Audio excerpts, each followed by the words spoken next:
Hello and welcome back to Olympic Cards and Comics Virtual Free Comic Day, where we are speaking with numerous comic book creators, writers, artists, inkers, letterers, and I'm thrilled to be able to speak today with veteran, award-winning, long runs on virtually every major superhero that has ever been and probably ever will be, Kurt Busiek.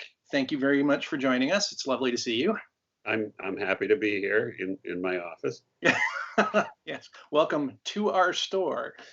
So as we had discussed prior to beginning the recording, we have a bunch of questions that we've been asking the creators that have been on. So I'm going to start right out of the gate with what was the gateway drug for comics for you? What do you remember? Like, was it a specific issue or run or creator? Like, what was it that really kind of made you go, "Oh, I love this"? Well, there's a couple of different answers to that. The first answer is my parents did not allow American comic book comics in the house because they had been in college when the whole seduction of the innocent thing happened, and they were convinced that comics were brain rot for children that would turn them all into juvenile delinquents. But they bought newspaper strip collections. So we had some Beetle Bailey and some Wizard of Id, and the two things that were most formative on me from that period were they had a copy of 10 Ever-Loving Blue-Eyed Years with Pogo, which is wonderful, fat collection, not complete, of course, but a selection of the best of Pogo's first 10 years, and I would read that over and over and over and over again. They also bought Asterix and Tintin albums, but they bought them in multiple languages. So there were like one Asterix and one Tintin album in English. And then there were a couple in French, and there was one in Spanish. We even had one in Latin. There was Asterix at the Olympic Games. So it's appropriate that it was in Latin, I guess. And their theory was that if we were attracted to the comics, maybe it would get us interested in learning languages. This kind of worked on my sister, who became a language specialist for the Army and a language teacher thereafter. I learned how to say these Romans are crazy in most modern European languages plus Latin. So the attraction for me was very much the comics. But the second stage of this is that I would see American comic books from time to time at the barbershop, over at friends' houses. For some reason, my friends all had large stacks of Harvey comics. But some days I would be bored, and on the way home from wherever I was, I'd stop at the Colonial Pharmacy in downtown Lexington. I'd buy a comic book, and I'd read it on the way home, and I would slip it under a flat rock in the neighbor's backyard rather than bring it into the house, because they weren't allowed in the house, and they would quickly turn back into paper pulp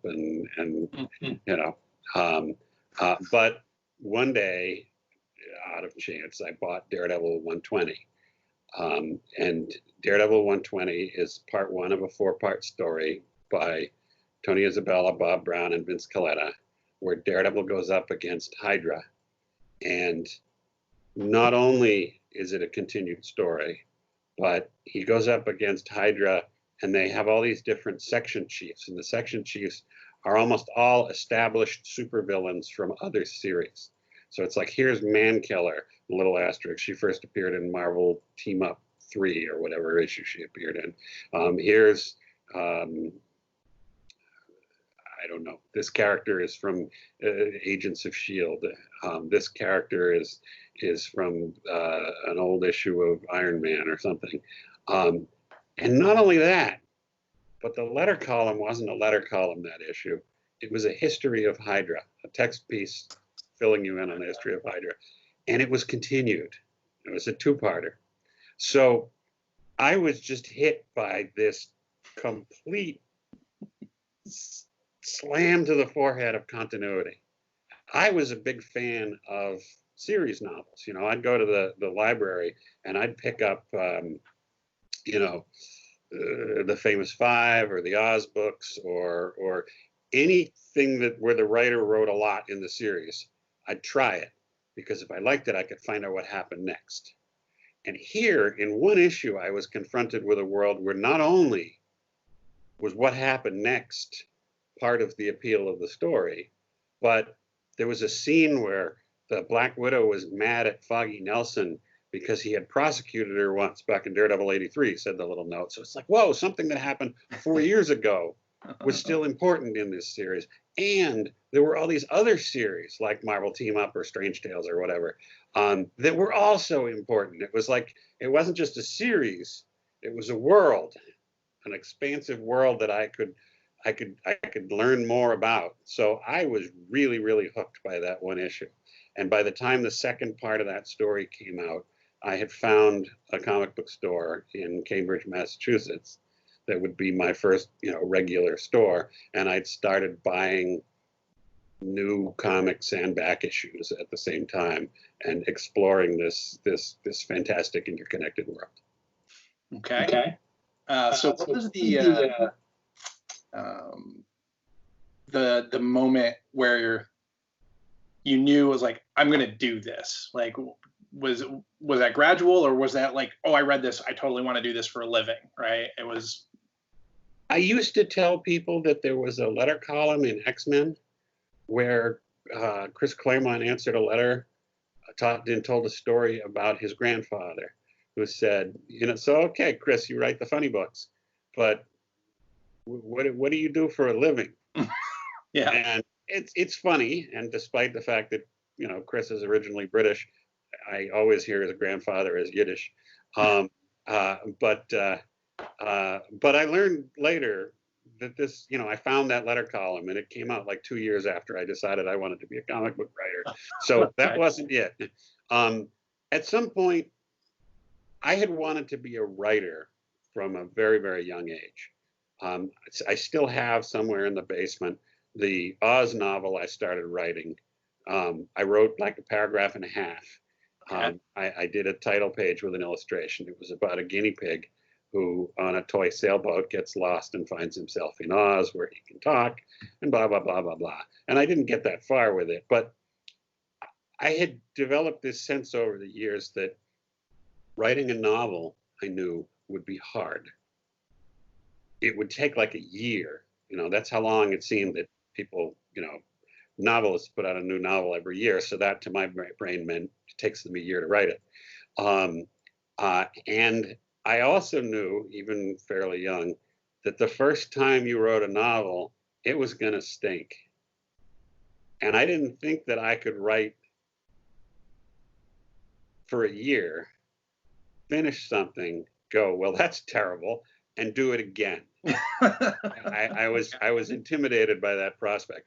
I didn't, for some reason, think of, you know, hey, why not write short stories? Maybe because, you know, I saw short stories, but I only saw them in book collections. I didn't see science fiction magazines or anything like that. And so, you know, I thought about writing a screenplay, but it seemed like that took a long time too, and you'd stink at it. But after I read comics for a little while, I said, hey, these things are only 17 pages long. That was how long they were at the time. I could write one of these, and if it stank, yeah, pages. So what? So I by this point, I had gotten my friend Scott McCloud to start reading comics, and Scott liked to draw. So I thought, well, maybe we could do a comic together. And for some reason, we decided to do a 15-page comic that involved 5 Marvel superheroes and 5 other Marvel superheroes, except one of them was Bullseye, because we liked Bullseye, beating the crap out of each other at our high school. And we were going to do this for, you know, 15-page story, except we had no real plot. We kind of made it up as we went along. By the time we were done with it, it was 60 pages long. It had still never found a plot. It had taken us 3 years, and it was terrible. So all of my fears about writing a novel were all there, except I was completely wrong about it. I mean, part of it was fun doing this with Scott. It would have been much harder to do it all by myself. But having that back and forth and figuring things out together was a huge amount of fun. And over the course of it, I learned a lot, and Scott learned a lot, as clearly true, about how to make comics. The first pages of the Battle of Lexington are terrible. The last few pages are readable. You know, they're not bad in terms of comics craft. They're bad because there is no real story there. So what I didn't realize was that if I'd written a novel over the course of a year, maybe that novel would end up being bad, but I'd know a lot more than I did when I started. But we had done this, and I had, you know, we fell in love with comics. We thought, this is great. Look at all the things we can do. The thinking about things like putting a caption up here versus putting a caption down here. How does that change things? What does a tall panel do versus what does a wide panel do? We had a lot of fun. And we both got hooked on the form. So what was the transition from blowing up your high school in a 60-page comic that took 3 years to make to being a comics professional? Where did you go? How tell me how you broke in. Scott and I did a little more in the way of comics in college. We did what was supposed to be a series for a small press magazine centered around basically new talent, beginning pros, where we created a superhero team called Vanguard, who were superheroes. Big step for us. We made them up this time, fighting supervillains at our college. So having it happen right around us was obviously a part of the appeal. But Scott broke into comics shortly before graduation by getting a job with DC's production department. I broke into comics by when I was in one class in the first semester of my senior year. I was in a magazine production class, and one of the things we had to do was we had to interview the publisher of a national magazine, and national magazine was defined by ad circulation. So I said, well, could I interview the editor-in-chief of a comic book company? Because the ad circulation for any one comic book isn't all that much, but they sold ads line wide. So the ad circulation of DC Comics is what got measured rather than the ad circulation of Superman. And on that score, yeah, DC Comics counted as a national magazine. And I didn't realize until many years later that the teachers didn't care who we interviewed.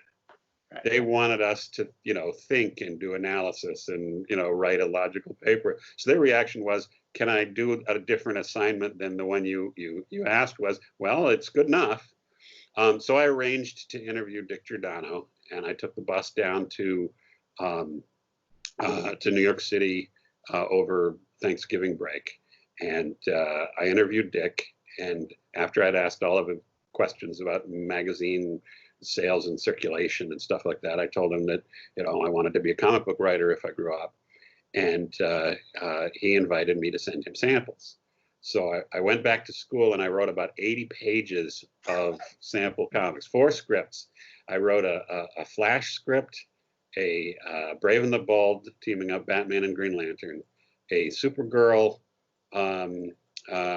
story set during the period when she was a soap opera actress, and a Superman the In-Between Years, back when Superman in the In-Between Years was a backup series that was running in either Action or Superman, I forget which. And I sent them in to Dick. And Dick, I don't know if Dick ever read them. He may have looked at them and go, yeah, this is in English. It's not in crayon. And he passed them out to the editors he wrote them for. The editor of Brave and Bold Len Wein never read my script because Brave and Bold was canceled and was turning into Batman and the Outsiders. So he didn't need anything.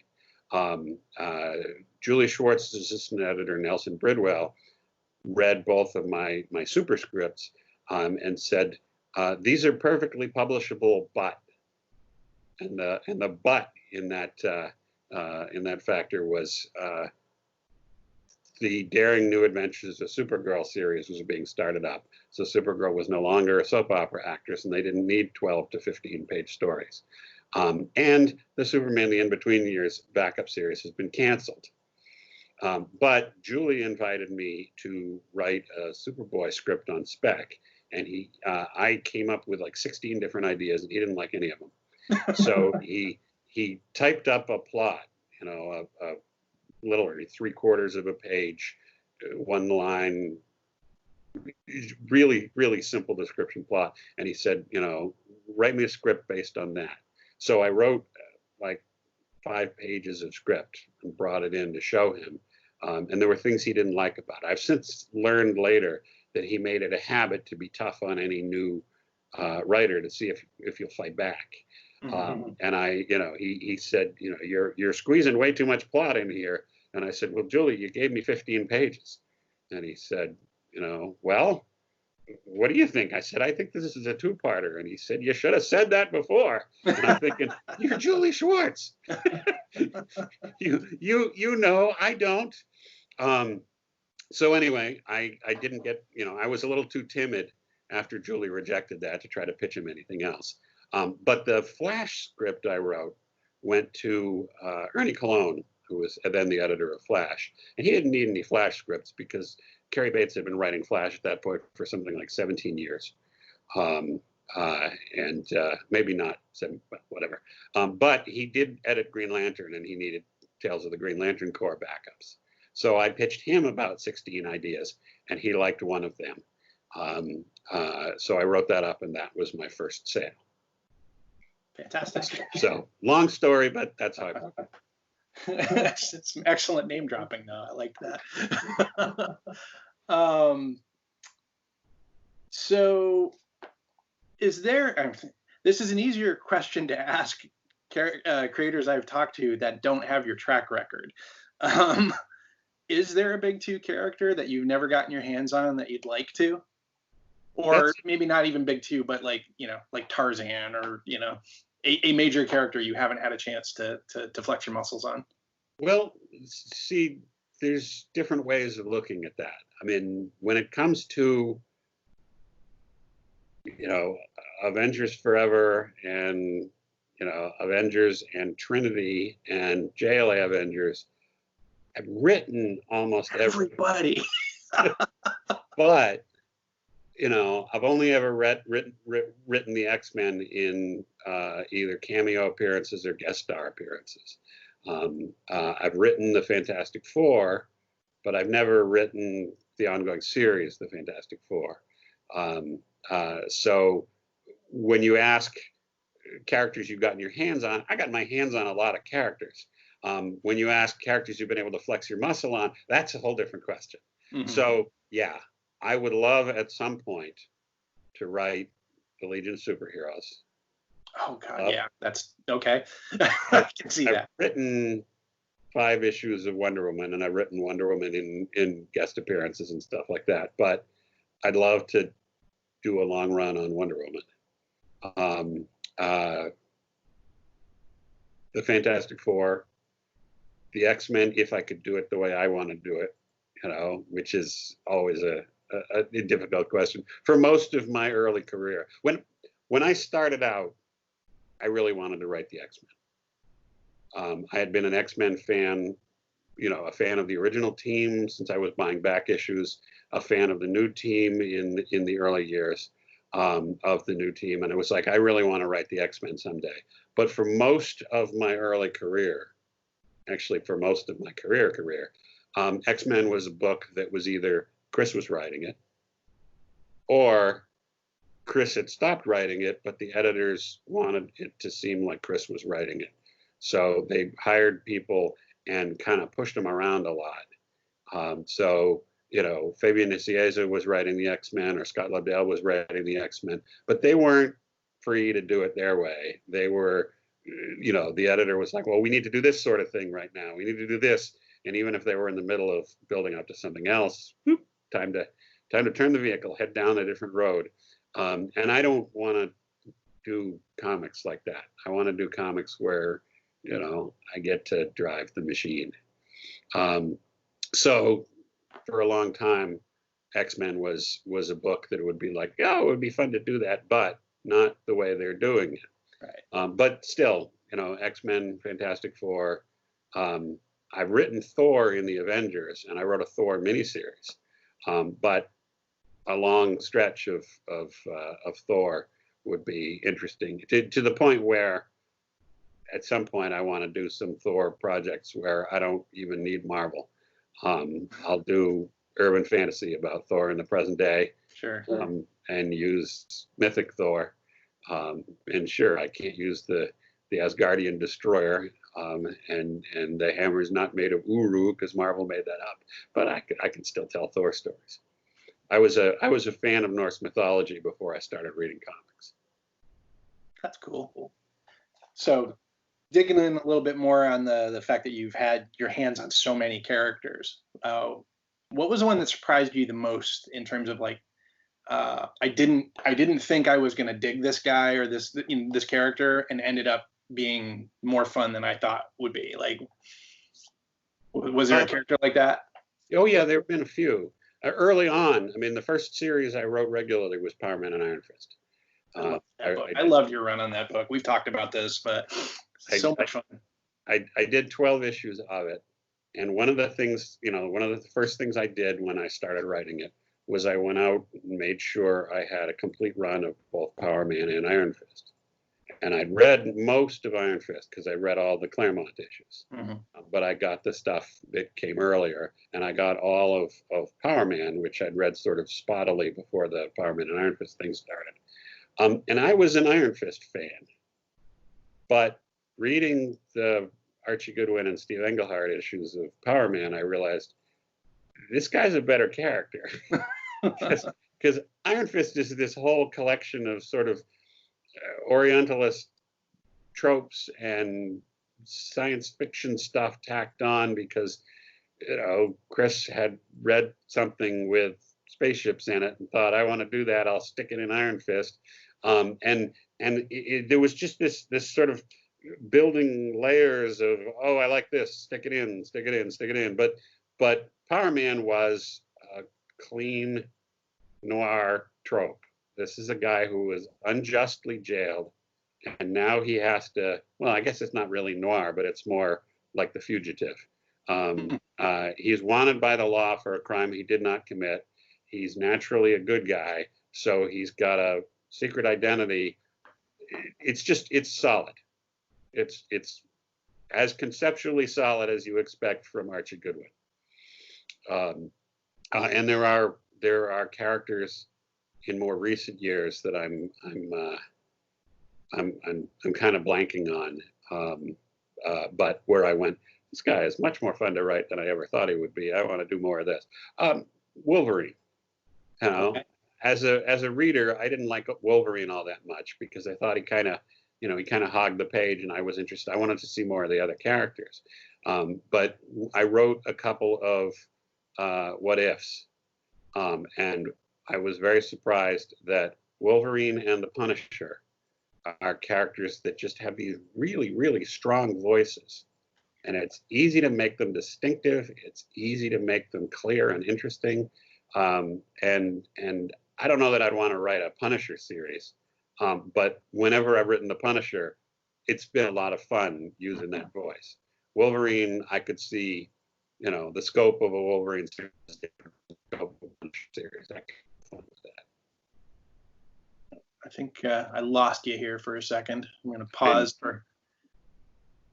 Yeah, your video jammed up. So, do you mind if we pause here? Oh, you're back. Okay, good. It's me. I'm still me. Yep. Okay, so we'll edit that out in post. I'm post as it happens. That's been part of the fun of this week. Is I guess I'm a video editor now. I had no idea how to do it. So. Well, your post. Just find Carpenter, and you're all set to write the themes. The character that surprised you. Let's talk a little bit about Astro City, because you knew I was gonna. Where did the genesis of that come from? I mean, it's well, there's again, it's two stages, because I can't give a simple answer to anything. The first is, going back to what I was telling you about working on comics in high school and college with Scott. We had this recurring motif of, what if it was happening here? What if it was at our high school? What if it was at our college? And when I would walk to high school in the morning thinking about comics, I wouldn't think about what would it be like to be Spider-Man? What would it be like to be Iron Man? I'd think, what would it be like to see Spider-Man vault over that telephone pole? What would it be like if, Iron Man came, rocketing down Mass Ave, shaking the windows of the stores as he went through? What would it be like to see that? And that got me thinking about the whole idea of what would it be like to be in a superhero world as an ordinary person? And that ultimately, on one thread, developed into Marvels. Right. But before Marvels, I had done a few stories. I did an Iron Man story that eventually ran in some anthology somewhere. That was about a guy who worked at the Stark Industries motor pool, and every month he'd put in an application for transfer. He wanted to be Iron Man. And they told him, sorry, no, we have an Iron Man. And he'd say, yeah, I know, but that time he was killed, you had a new one up and going right away, so you must have trainees. And he can't work 24 hours a day. Labor laws would prevent that. So you got to have 3 shifts. You got to have a weekend guy. I'll be a trainee. I'll get me into the program. And he witnessed an Iron Man fight, because he ended up chauffeuring Tony around for a day, he realized, oh Jesus, there's no way I can do that. So the next day we see him putting in an application. He wants to be a security guard, work his way up. And that is an Astro City story. It's set in the Marvel Universe, but really that it's almost a prototypical Astro City story. I did a backup in an Avengers annual about a kid who was a big fan of the Avengers. And the day that they come to town and they stay at his parents' hotel, he recognizes them because you put Captain America, Hawkeye, Quicksilver, the Scarlet Witch, and Cersei together. They're distinctive enough, even in their secret identities, that if you think, the Avengers were just in a fight 2 towns over, and now here these people are, I know who they are. And then, the Avengers are in town to look for the Sons of the Serpent. And the kid discovers that his older brother is the leader of the Sons of the Serpent. So what's he going to do now? That's a proto-Astro City story, certainly. After that, I did Marvels. Mm-hmm. And that's the point where I thought, well, maybe these stories I want to do about what it's like to live in a world like this. I talked to Marvel about doing them here and there. At one point, I actually pitched a series called Marvel Superheroes that was about a deli in the Baxter Building. Oh, that's great. I'd read it. we even stuck that in the 4th issue of Marvels. We showed the deli. I think we called it Iggy's Superheroes. But that was a nod to that earlier pitch. And I thought I could do this, but it would be a problem, because there'd be all these, now that Marvels is a hit, the first Marvel series worked as well as it did in part because nobody expected anything of it. So all the editors of the characters we were using didn't stick their thumbs in it. When we started doing Marvel's, what was going to be the second Marvel series, the one that fell apart, I immediately had to deal with editors who were telling me things like, oh, Spider-Man would never do that. But Spider-Man did that. Yeah. No, he'd never do that. Look, Jerry Conway wrote it. Ross Andrew drew it. It's right here. We're literally quoting from previous issues. No, he wouldn't do that. Doing that kind of series in the Marvel Universe would be an editorial headache, or so I thought at the time. And So I thought, what if I, made up my own characters? What if I had my own world? The success of Marvel's is such that maybe I could do this somewhere. And I called up Alex and I said, would you do the covers for a series like this? And he said, sure. I said, how about design some characters? And he said, sure, no problem. And we pitched it around to multiple publishers and had a variety of interest until we ended up settling on an Image. But that's where it came from. Ideas that predated Marvel's combined with the commercial success of Marvel's. There's such joy in that book. It's for folks who haven't read it, you really owe it to yourself. I mean, at the time, a lot of the comics on the stands were very angry. There's a lot of gritted teeth and outthrust jaws and yelling, and there's some wonderfully goofy stories. That the Looney Leo story is terrific. This goofy concept, and yet it delivers such good drama and pathos. It's just terrific. It's a story about a cartoon lion in the 1950s with the death of an underage teenage prostitute in it. So of course it's cheery. This is something, when I originally pitched Astro City to Dark Horse, Lou Bank, who was the VP of sales there at the time, he was very enthusiastic about it. He said, it's like Watchmen, but cheerful. Yeah. And kinda, I guess. I think back on that, and I think there are a lot of melancholy Astro City stories.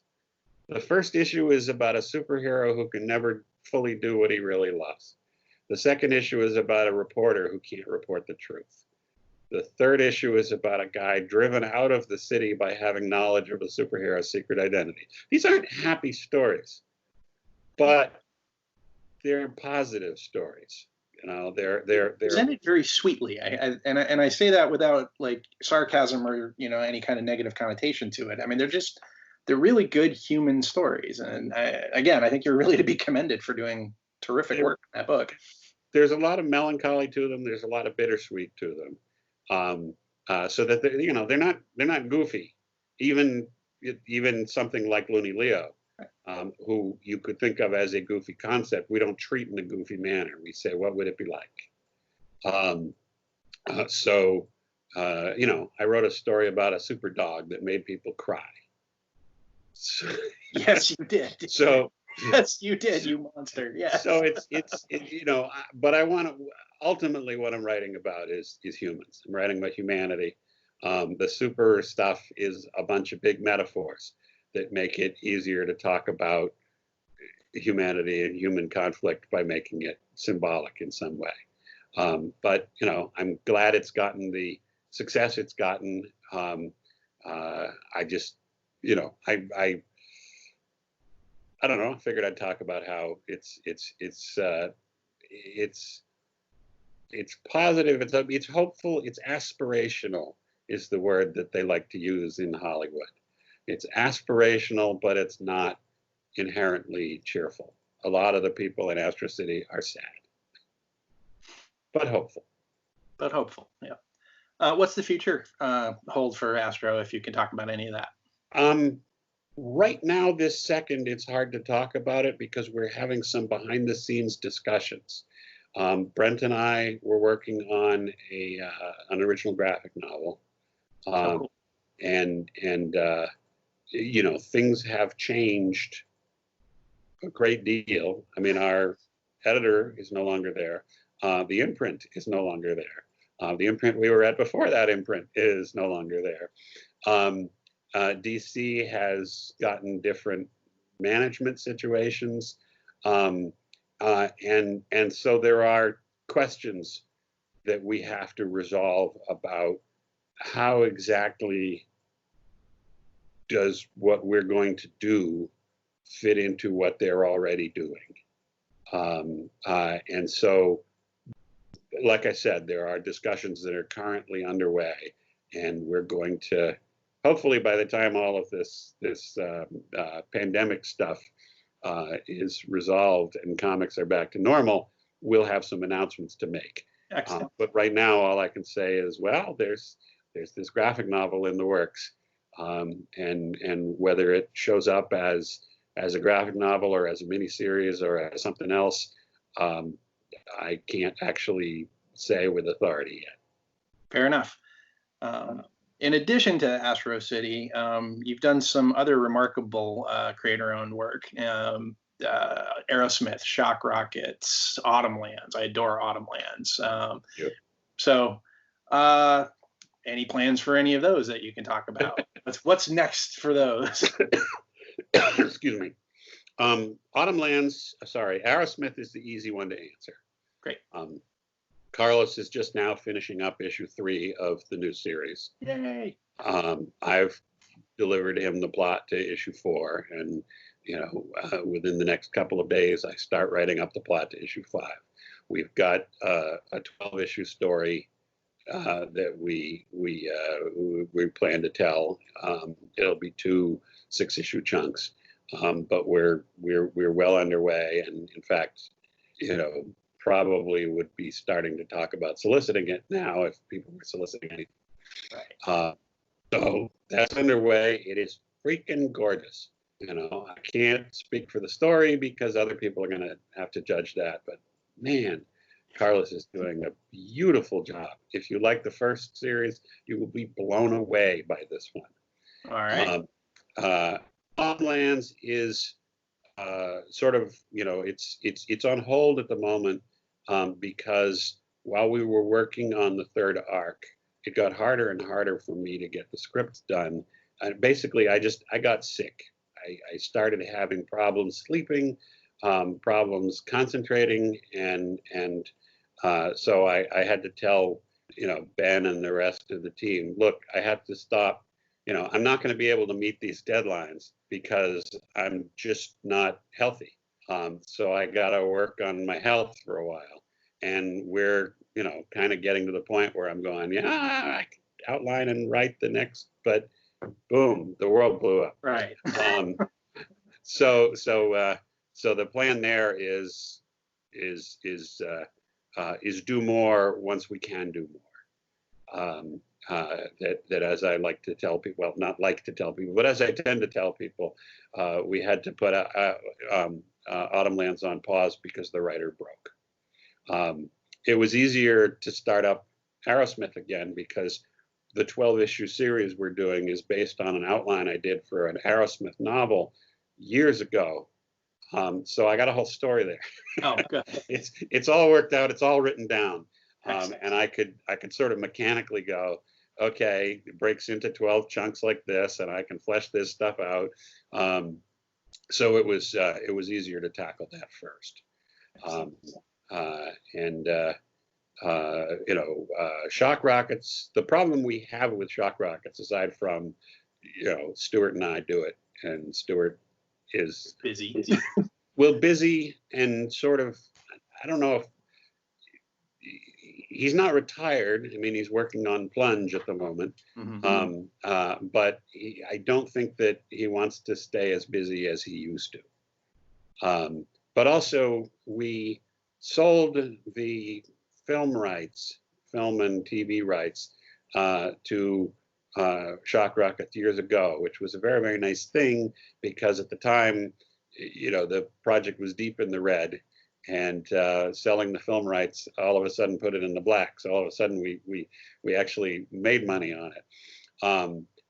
But the company that had those rights has not seemed to want to do anything with the rights. And there isn't a reversion clause in the contract. So if we do more SHOCKROCKETS, we have to do it knowing that we have no ability to do anything with the film and TV rights, which makes it harder and maybe a little less attractive to some publishers and stuff like that. Maybe we'll resolve that someday, but I don't know. Right. Beyond that, go ahead. Oh, I was going to say, I was going to move on to, let's talk about Marvel stuff right now in the Marvel's spotlight. Mm-hmm. Stuff. Where did that come from? How did that all come about? Because earlier we were discussing the potential difficulty dealing with editorial So clearly that resolved. Well, it resolved in, in a way without being too arrogant about it. Between then and now, I became a star. uh, my peak was probably some years ago when I was doing things like Avengers and Iron Man and so forth. But I did Astro City. Astro City won all these awards after Marvel's had won all these awards, and Astro City got great response and great reviews and all that. So now when I say I want to do this, people say, okay, if I said I want to do a big heavy action Iron Man series, they might say, eh. But if I say I want to do Astro City like stories at Marvel, then I know that if I get into a dispute with an editor somewhere, I have more clout than I did in 1994. And so somebody will say, look, Kurt wants to do this for a specific reason. We're going to let him do it, instead of no, I want to make sure I control how you're telling stories of Spider-Man's past or something. So Marvel's Snapshots came out of the Marvel's 25th anniversary. Marvel's has been a very successful book for Marvel, not merely 25 years ago, but I think it's still their steadiest selling book. That in any year, there might be some X-Men trade paperback or something that sells more copies than Marvel, but year after year after year, the average sales on copies of Marvel's, I think, the last time I was told that that Marvel's was their best consistent ongoing seller. I certainly have a ton of it. So they wanted to make a big hoo-ha over the 25th anniversary and do some sort of new stuff. The most obvious of which was doing Marvel's Epilogue, where Alex and I did a new story that tacks on to the end. But we Alex wanted to do Marvel's X, and Alex's original idea back when we did Marvel's in the first place, his original idea had been an ongoing anthology series of painted superhero stories by different interesting artists. So we said, well, why don't we do that? Why don't we do a project where Alex could curate, bring in the artists that he would want to see to do this kind of story, and that became the Marvel series. And I said, I don't know if it was me or somebody else, but somebody threw out the idea of doing Marvel's like stories by other creators that I could oversee. And at some point, somebody attached the name Snapshots to it. So instead of a career of photography, it was a little snap, candid shots. And that developed into the Marvel. Another camera joke. Then.